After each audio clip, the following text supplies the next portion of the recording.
Usually just the speaker does this. Namo tassa bhagavato arahato samma sambuddhassa. Namo tassa bhagavato arahato samma sambuddhassa. Namo tassa bhagavato arahato samma sambuddhassa. Buddhang dhammang sanghang namasami.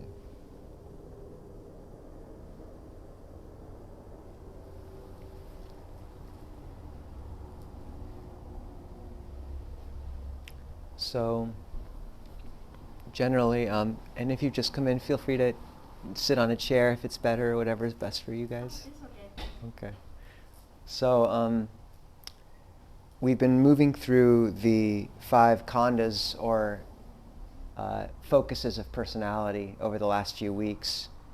But I wanted to save the last consciousness, vijnana, for next week when we're in Bloedel Hall, instead of doing it now. So we'll put that off as a teaser for next week. And this week,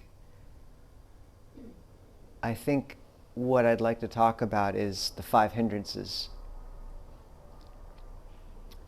So, in Buddhist conception, there are 5 qualities in the mind which keep it from settling into calm and clarity and from gaining wisdom. And these are called the nivarana, or the hindrances, by the Buddha. And where other lists of the defilements of the heart, the things that keep us from becoming truly selfless and caring and seeing clearly, are sometimes described as the defilements of greed, hatred, and delusion.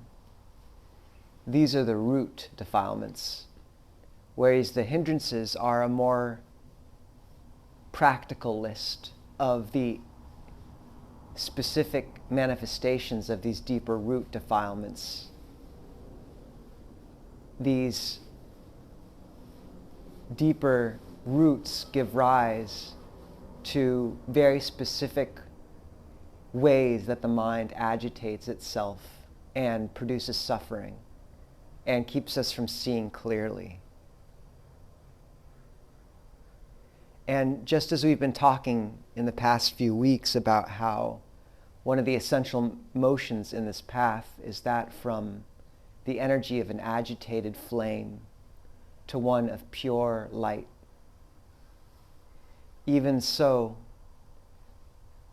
the hindrances are what keep the mind constantly moving and agitating and stirring itself as an agitated flame would. And as we drop these one by one, what manifests in their place is a quiet, radiant happiness and quality of the heart.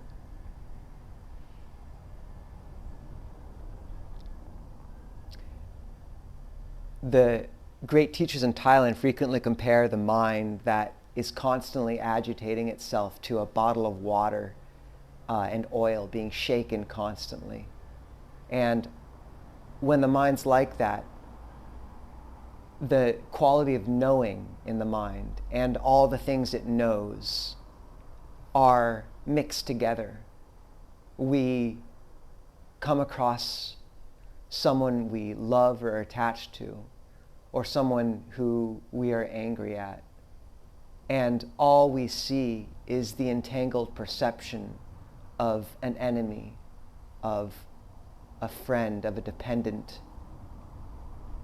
And because we are so gripped by these perceptions and unable to separate ourselves from them, then when they change, as they always do, or fade or break, or the relationship becomes different, or the loved one stops feeling towards us exactly as we would have them feel, then we break too. What happens when you stop shaking the bottle? When this agitated energy fades, when the hindrances are put to rest, is the water and the oil in that bottle separate out slowly in meditation or over the course of years of a life. The knowing quality of mindfulness in the heart slowly separate themselves from that which they know. And suddenly we find we just have a little bit of distance from everything. Just enough where when the other person doesn't treat us like we would like them to, or our bodies aren't the way we would like them to look, or we get sick, or something, suddenly there's just that little bit of distance of mindfulness that lets us not be dragged down. And this does not mean we don't hold those around us and care for them. It means, as Ajahn Chah put it, that we hold things, but we hold them lightly, and we put them down when we need to.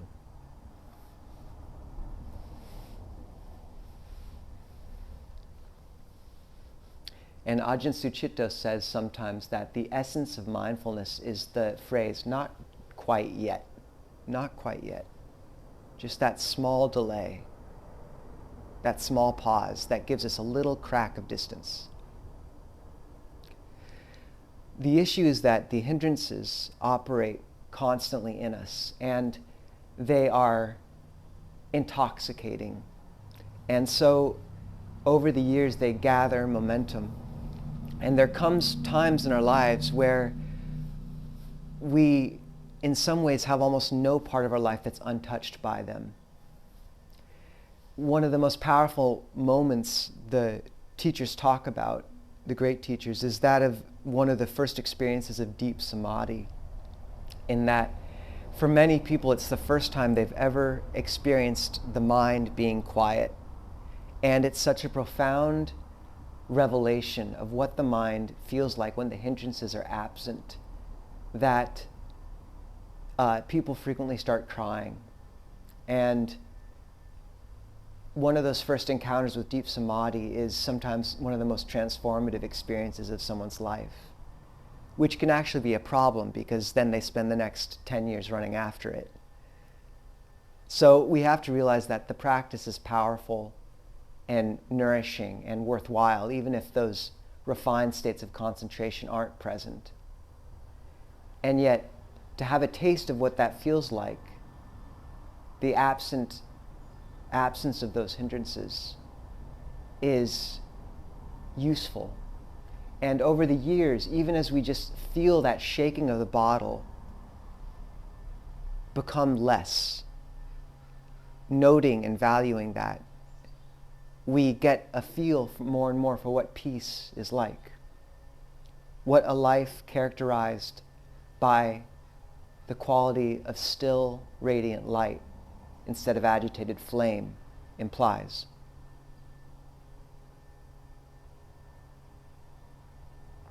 The hindrances are 5.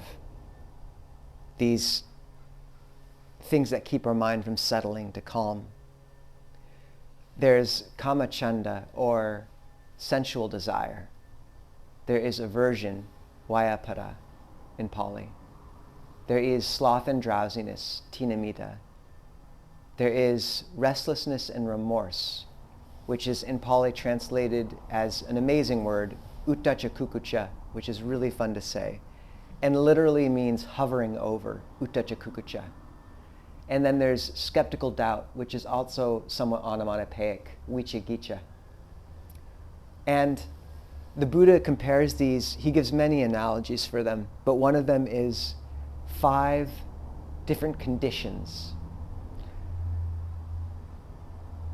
The first, we'll go through them one by one. So the first of sensual desire he compares to being in debt.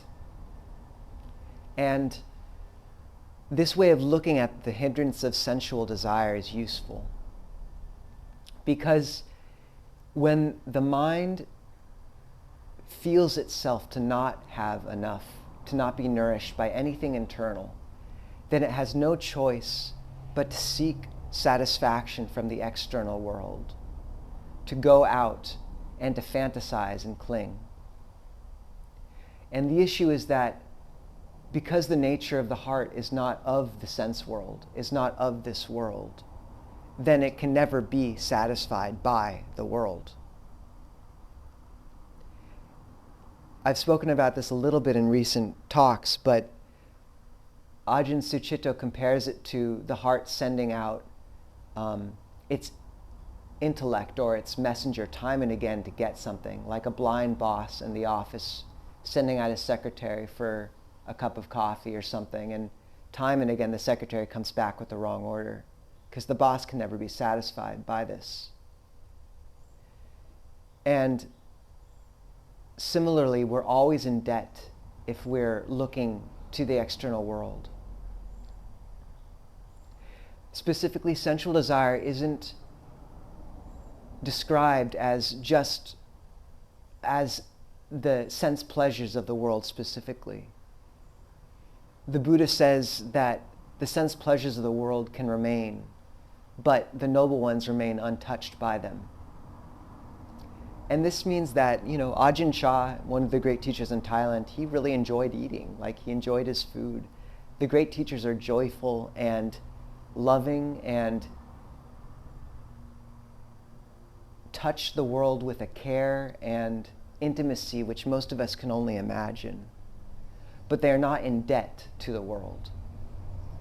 Instead, they move into duality not with a sense of feeding off of the world, but with a sense of blessing it, which is another fundamental motion of the practice, from one of clinging and feeding and trying to get to one of giving, and moving out into the world time and again with the intention of only, may this be well, may they be well.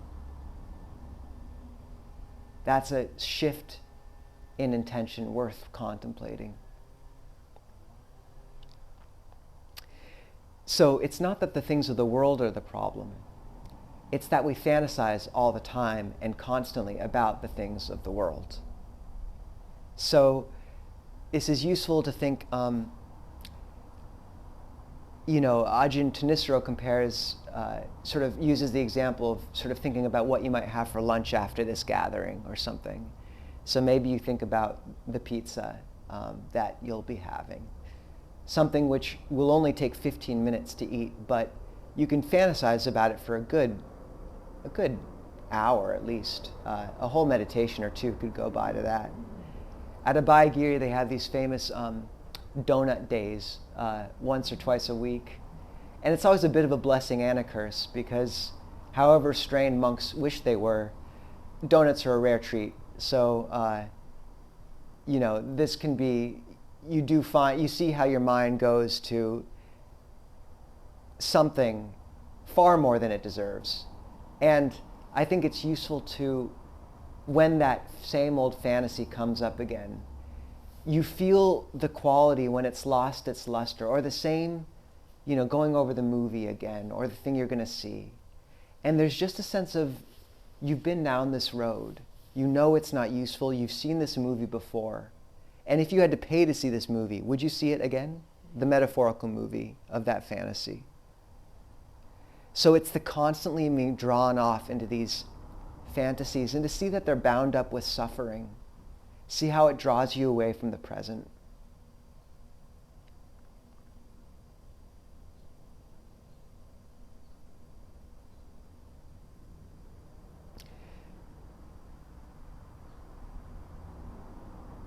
And it's useful to think of this a bit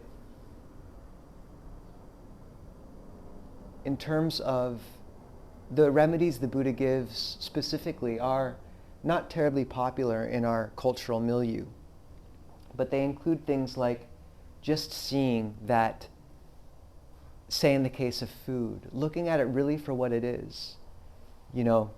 Imagining it all the way back to the grain which gave rise to it, the earth.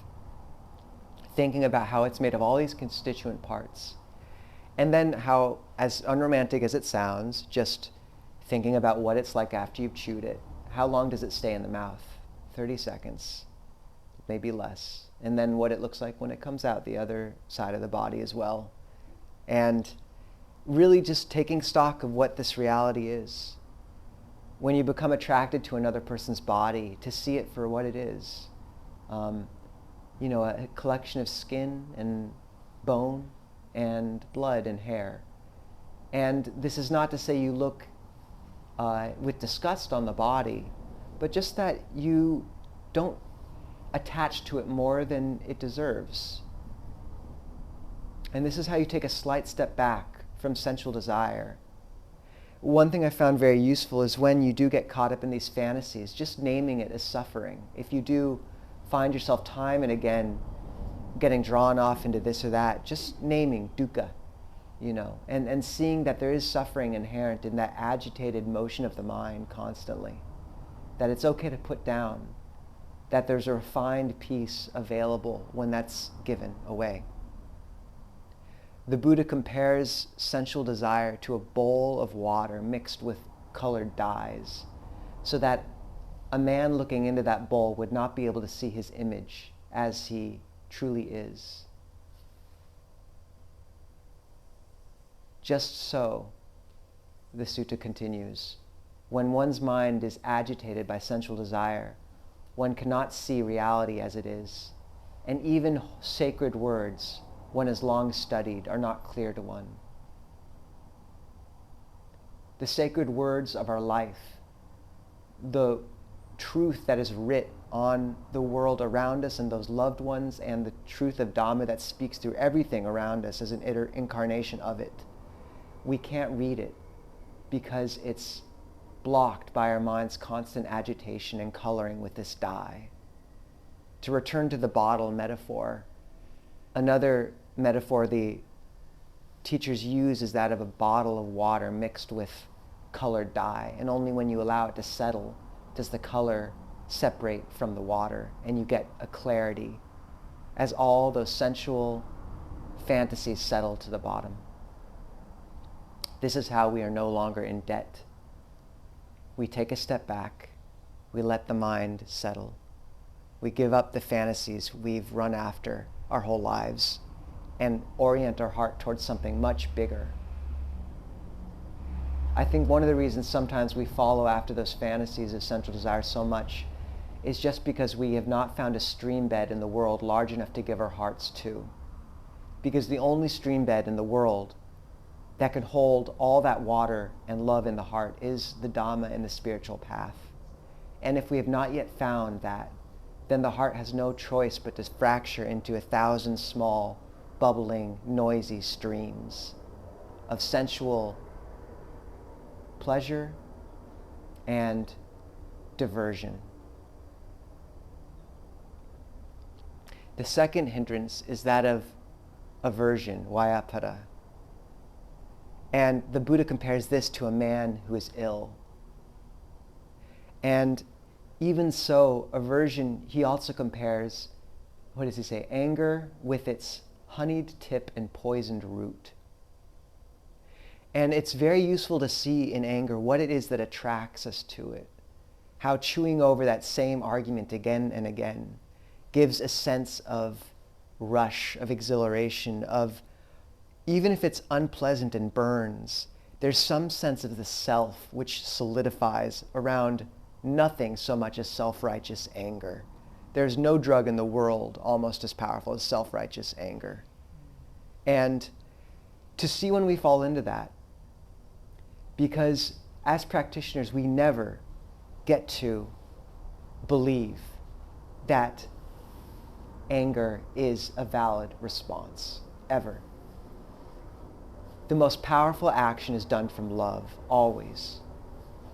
And there's ways of operating in the world that glorify anger and wrath and aversion and self-righteousness.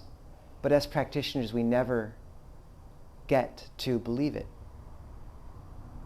And you can see the small difference it makes, the huge difference it makes, when you approach that conversation with your loved one with just a hint of anger and kind of trying to vent.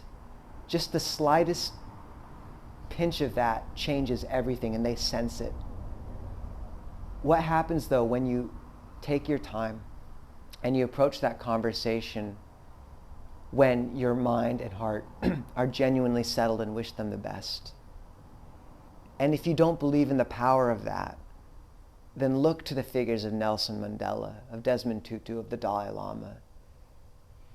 See what it means to approach out of love these conflicts in the world, because only then can you really communicate with another.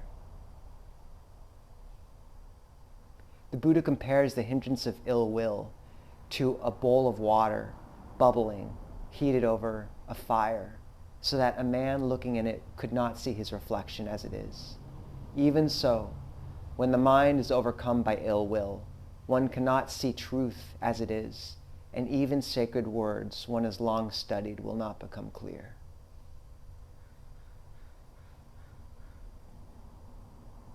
So notice in meditation how the mind loves to go over that argument.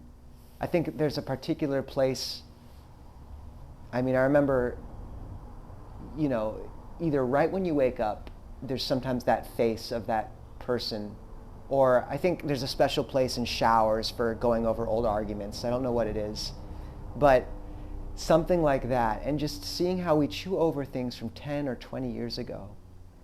And just one thing Ajahn Nisabho recommends is see how you're feeding on that, chewing on that old blood-smeared bone again and again.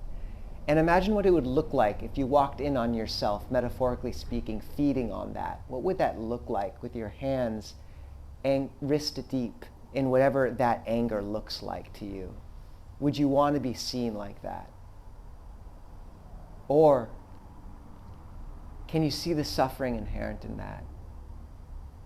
Can you have compassion for yourself as anger burns you as much as it does anyone?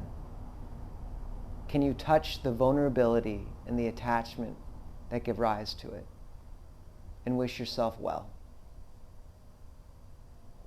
And let it settle.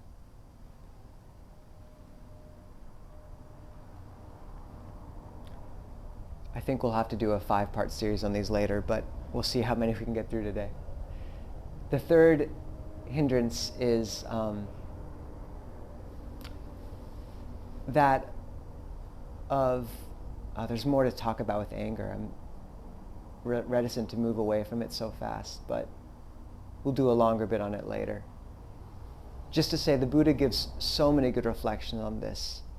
There's one called the Subata Sutta, where there's a monk who's going to go off to this barbarian realm called Suparanta. And the Buddha says, Subata, I've heard the people of Suparanta are very barbarous. If they beat you, what will you do? And Venerable Subata says, if they beat me, I will think, if they speak unkind words to you, what will you do? And Venerable Subata says, if they speak unkind words to me, I will think, how great, how gracious, how lucky that they are not beating me with a stick. No, beating me with their hands. And the Buddha says, what if they beat you with their hands, Subata? And Venerable Subata says, I will think, how great, how wonderful that they are not beating me with a stick. And the Buddha says, what if they beat you with a stick? And he says, how wonderful, how great that they are not taking knives to me. And the Buddha says, and what, Subata, if they take knives to you? And Venerable Subata says, how wonderful, how great. Many people have to search for an assassin to take their life in the end. I have come across this way of ending my life without any difficulty. The Buddha says, good, Subata, you are ready to go. So when the office gets hard, you can think of Venerable Subata's example. I believe he converted the whole country in the end. And as I always mention, the most powerful practice for anger for me is taking the other person as a bodhisattva sent to teach you patience. Because without our lovely teachers of patience in our lives, where would we be, things would be a little too easy, maybe. The third hindrance is tinamita, sloth and drowsiness, which the Buddha compares to being trapped in a dungeon. And he also compares it to a bowl of water encrusted with algae.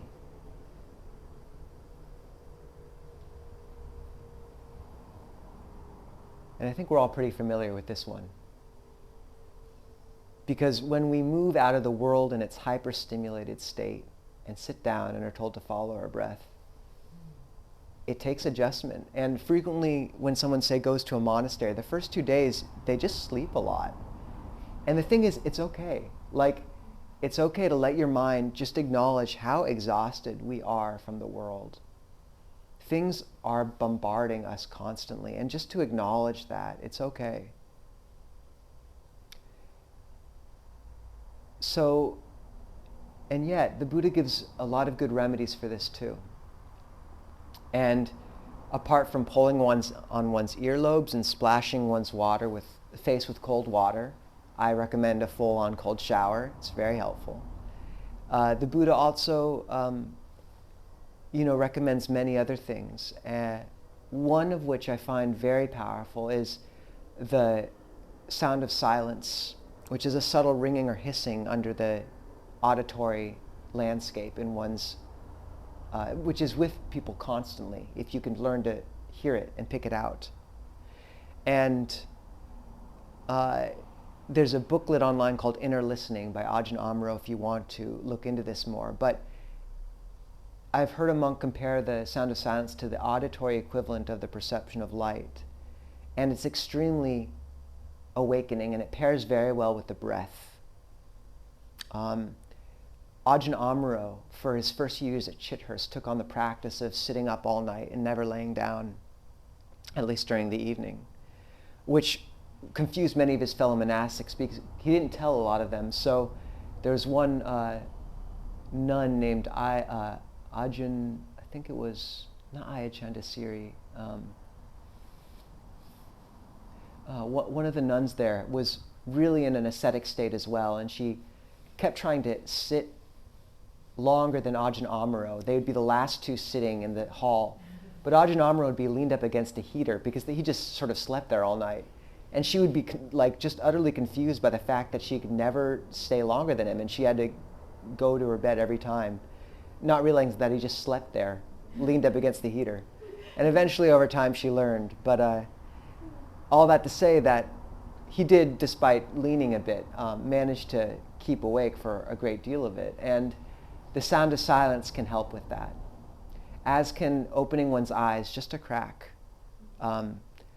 keeping a soft focus rather than a full-on closed eyes, pressing one's tongue against the top of one's mouth, reciting some Dhamma, or, and this is really useful, doing walking meditation. Many monks I know, that's their main practice. 8 hours a day they'll walk. They'll recite suttas. And in our practice, it's very helpful to create a tiered system where we have a robust basic practice such as mantra or walking. And then it refines to, say, being with the sound of silence, and then to the breath. And it's useful to go for the more coarse tiers first, because that uses the mind's energy, and it's very resistant to this hindrance of sloth and torpor. So you walk until you can't walk anymore, and your mind becomes so calm that you can only stand. And then you know that it's okay to stand, and then sit, and then be with your breath. Whereas sometimes if you just try to go straight into sitting and following your breath, you fall asleep very easily. And not many Kruba Ajahns recommend this, great teachers that I've heard, but I find that sometimes a micro nap, if you need to, can help. 3 minutes, just lie down, set your alarm, let your mind slip off and then bounce right back up, and then get sitting, but only 3 minutes.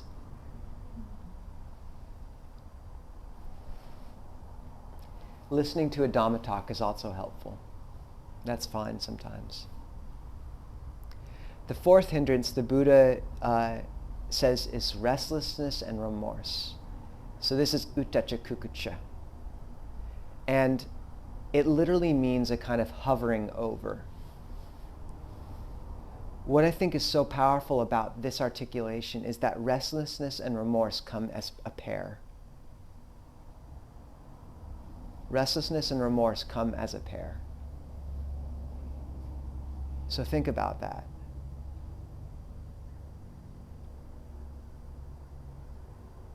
This is the importance of keeping morality or sila, is you know how your mind is when you sit after having stretched the truth, or spoken harshly, or done something you know you shouldn't have done. Is the mind tries to escape. And Ajahn Nisabho compares the Dhamma to a ping pong ball submerged in water. It keeps trying to come up. And our suffering is that we keep trying to press it down. So you do something wrong, and that knowledge continually rises. And part of the mind's agitation is this constant effort to push it down, to keep it down. So there's ways of working with that. And one of them is just to, we're so harsh on ourselves in this culture. So to work very dedicatedly to develop a sense of loving kindness for ourselves. And that can be hard for others, which is why a lot of times I think it is a very helpful recommendation to not just start straight with trying to spread love and kindness to yourself, but imagine another person who loves you looking at you with love and inhabit their gaze.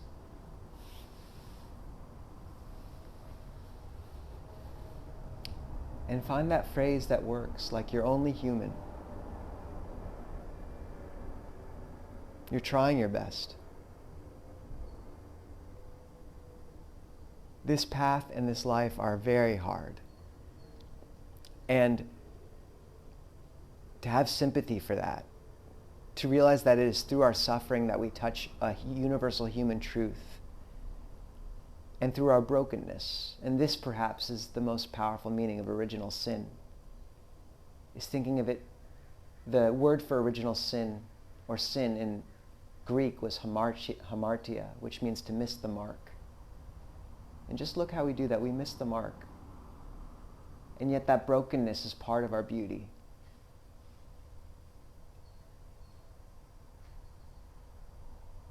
At least in its basic form. The defilements, that brokenness, that's not part of our beauty that we give up. But our strange personalities, our quirks, this is just what we are like.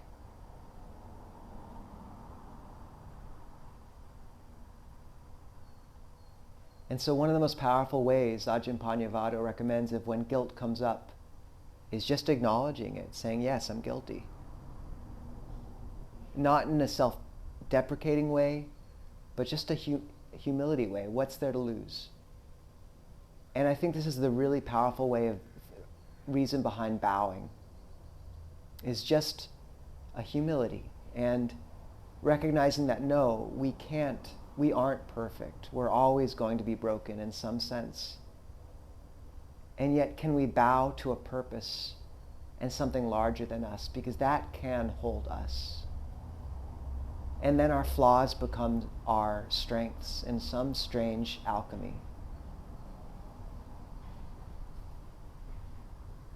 This is the most beautiful part of watching the Dhamma work at people, is seeing how it alters each individual personality type to something so perfect but unique. And as the mind settles into this path, then that restlessness and remorse, which the Buddha compares to being enslaved, constantly being ordered around. One goes here and there and can never stop. So seeing when that's drawing us away, how it never ends. And just humbling ourselves and coming to a still point again. The Buddha recommends specifically just giving attention to the sign of stillness. And that really can be the breath or something calm. And that can be enough. And then also just moving towards humility and developing compassion and trying to really minimize the things in our life which do cause remorse, because then the restlessness can abate as well.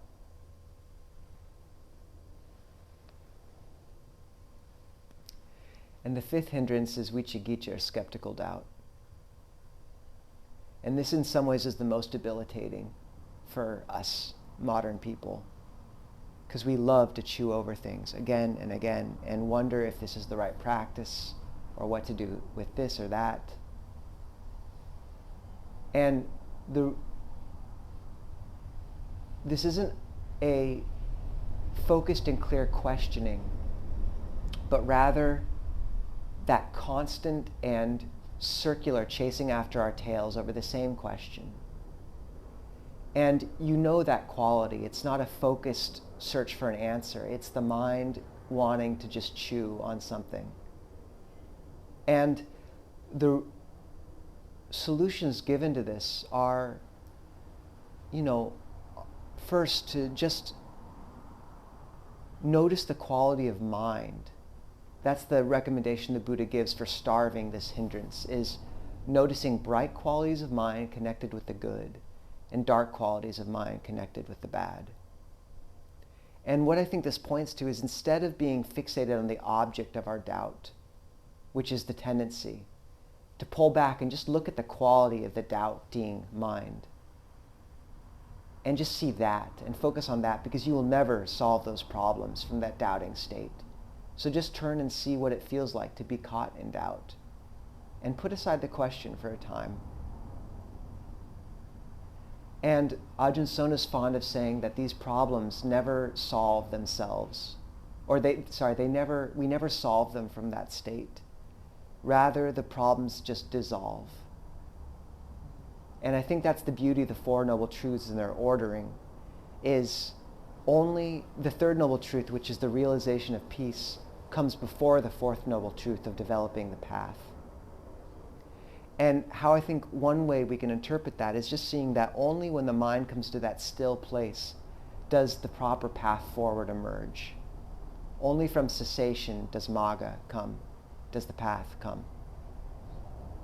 So it can be helpful to realize that you'll never find the solution from those places, and just waiting until the mind stills, and then so frequently you realize that it's not really a problem, that there's nothing you can do, or there is something you can do, and so you do it, or it just dissolves.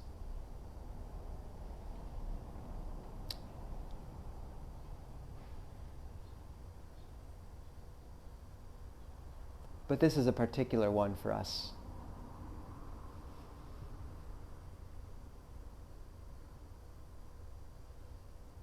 A particularly difficult one. And the Buddha compares it to a man traveling through a desert with a caravan of goods, not knowing if he'll encounter robbers. Or a bowl of water set in the dark, agitated and stirred up, so that one looking in it would not see his reflection as he wants. Even so, one whose mind is dominated by doubt cannot know or see things as they truly are. And even sacred words he has long known are not clear to him. And this is also the power of the Dhamma in us, is as we practice, a small, delicate voice becomes more and more apparent. And that voice of that intuition of what is the correct path forward. In every situation, there is some way of acting not caught up in defilement. It's the path that an arahant would take through it, an enlightened being. And more we get a feel for what that is. Ajahn Sumedho calls it intuitive awareness. And a nun I know, a Catholic nun in Spokane, when I asked her what kept her in robe, she said, eventually the voice of God becomes the most important thing. And we don't have an exact analogy for that in Buddhism, but it is my experience that when we step into that stream of Dhamma, it carries us. And there's something, that deeper strata, and that deeper Polaris or North Star that emerges little by little as we come in line with the Dhamma, guides us, and only then does the doubt fade. And then we find, when all these hindrances are given up, that we can see clearly. And we can see those around us. And people so want to be seen, to really be seen. It's almost all people really want. And what a gift to be able to give. But they can only be given when our minds have settled and calmed a little. So the Buddha compares that state to a state free of debt, of good health, of being released from a dungeon, of being released from slavery, of emergence from that desert,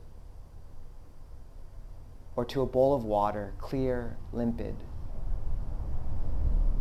still, so that one looking in it could see their reflection as it truly is. Even so, one's mind, not touched with these hindrances, can see things as they truly are.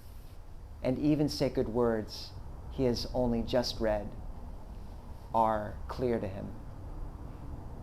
And even so, then every word of the Dhamma and truth that is written throughout our lives becomes immediately clear to us. And every lesson that the world could teach us becomes apparent.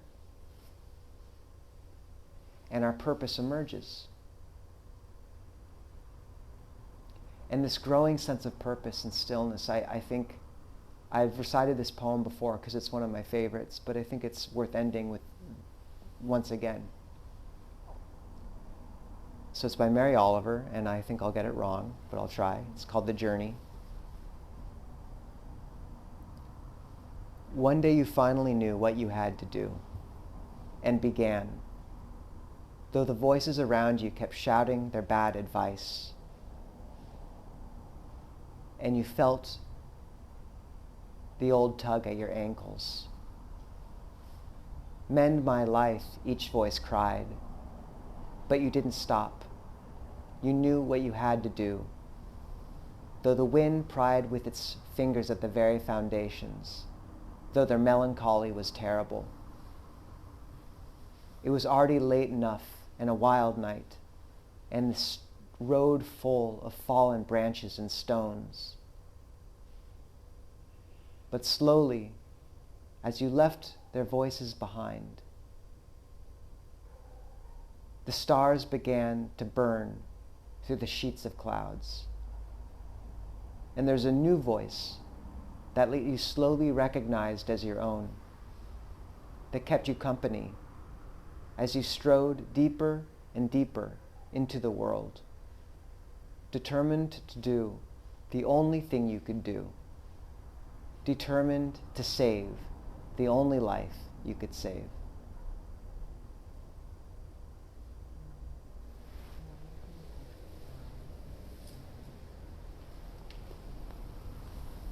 Is the understanding of the how, say, the Abrahamic religions books formed as, there's a teaching and then a few centuries afterwards it was written down and redacted, etc. And what's the sort of process which happened for the Buddhist teachings? Is that something like it? Yeah, so the Sutta Pitaka, which is the collection of suttas, the Tripitaka, which is, there's a few different, it's called three baskets, and there's the suttas, which is the words of the Buddha and his disciples, the Vinaya, which is the code of discipline he laid down, and then the Abhidhamma, and which is sort of a more academic overlay. And overall, it's an immense body of work. It's 12 times the length of the Bible. It would be 22,000 pages if you made it all into one. And in Burma, they have Tripitaka chanters who chant the whole thing from memory. It takes them 30 days at 10 hours a day. I think they get a car and a house if they do it. they're not quite as strict as us, our tradition in some cases. So these are a different kind of, these are more a different sort of monk to an extent. So it's a huge body of work. But so they've done a lot of studies, especially in recent year, comparing. First of all, you can parse out pretty easily what the original teachings were versus what are called the commentarial texts, which are what emerged afterwards. The Abhidhamma is most likely like that whole third basket. And recently, through a lot of sort of Pali scholarship and analyzing the language, as well as comparing the Pali canon to extant versions of the same teachings in the Chinese tradition, they've been able, especially Bhante and Nalia, to trace back to the original, more or less what the Buddha almost certainly did teach. And it's astounding. Most of the suttas really probably are quite close to what he taught, because they were just really good at memorizing. It's what they did, and how they carried on stuff. And in some ways, it's actually almost more accurate than, they've done studies of how well knowledge remains through verbal transmission when it's recited. And it's pretty impressively accurate over generations. So what they did was, when the Buddha passed away, they convened a first council of 500 enlightened beings, apparently, but it was a large number of very well-practiced monks. And they sort of gathered all their knowledge into one place.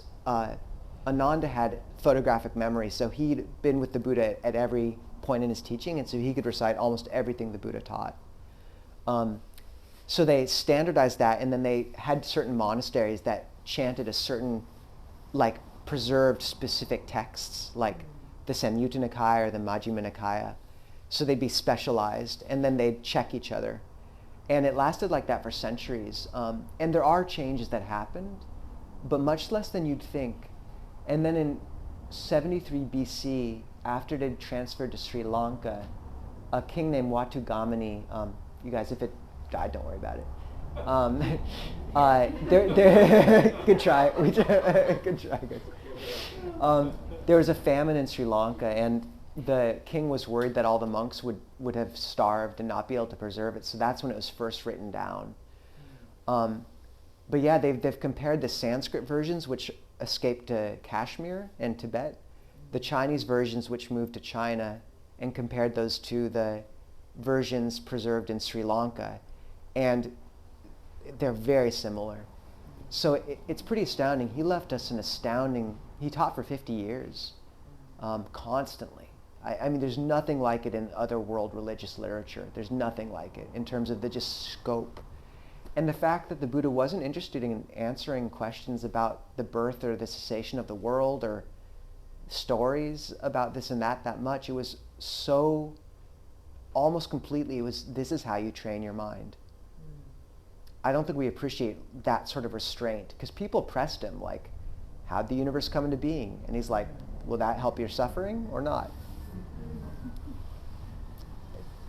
Think of how rare that is, and it's one of the reasons that Buddhism is still unbelievably modern. It's like, so yeah, so there's a lot of studies on this recently, and there are changes that have happened, like comparative studies have revealed that the fourth foundation of mindfulness, instead of being all these different elements, it really is just the 5 hindrances and the 7 factors of awakening, bright qualities and dark qualities in the mind, as opposed to this huge list that you find in the Pali Canon.